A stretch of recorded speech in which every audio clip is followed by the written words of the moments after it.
I've got a friend who has to be careful where he drives and looks and et cetera because he's tempted by prostitutes. Now, that doesn't happen to be a temptation of mine. I can't think of anything less appealing to me. Yeah. But I have to be careful with what's piped into hotel rooms when I'm alone. It's Channel Mom with Jenny Dean Schmidt. We're here for you. So you write this book, Hedges, Jerry, and it's you apologize from the get-go saying, I think some people are going to think I'm a prude and that I'm unrealistic and these are crazy rules and I'm uptight and so on.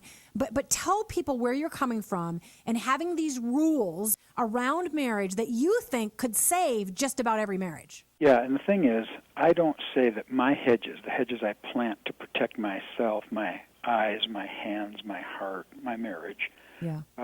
I don't say that my hedges are necessarily going to be your hedges. And by revealing what my hedges are, I'm revealing what my weaknesses are.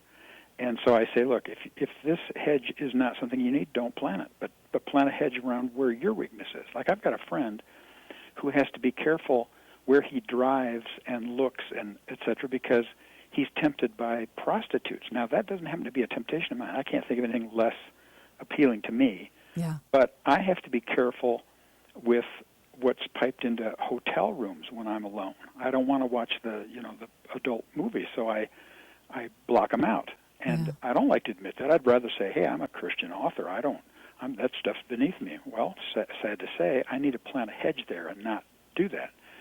But the one that sometimes causes awkwardness, I go around and speak a lot, and somebody will say, well, Mrs. So-and-so will pick you up at the airport. And I go, I've got a personal policy there where if somebody picks me up at the airport, if it's a woman, I need to have you bring somebody else too, so there's three of us, because I don't travel or dine or meet with an unrelated woman alone. Mm-hmm. And they go, really? Why? And I go, it's just a policy. It's not that I'm afraid something's going to happen, but it's just for appearances and to protect her reputation, my wife's reputation. And people go, well, that's kind of embarrassing or awkward. And I say, I'll trade my 45 years of marriage for a little awkwardness any day. But you plant these hedges because if you take care of how things look, you take care of how they are. Now, one that really fits, I think, what you're talking about, too, is I was, when I was young, before we even had kids, Diana and I had only been married a couple of years, I happened to be working for a publication where I was interviewing middle-aged men, about twice my age at the time. And at some point in all the interviews, even though they were on disparate subjects, I asked these men, do you have any regrets at this stage of your life? And to a man, they all said, I wish I'd spent more time with my kids when they were growing up.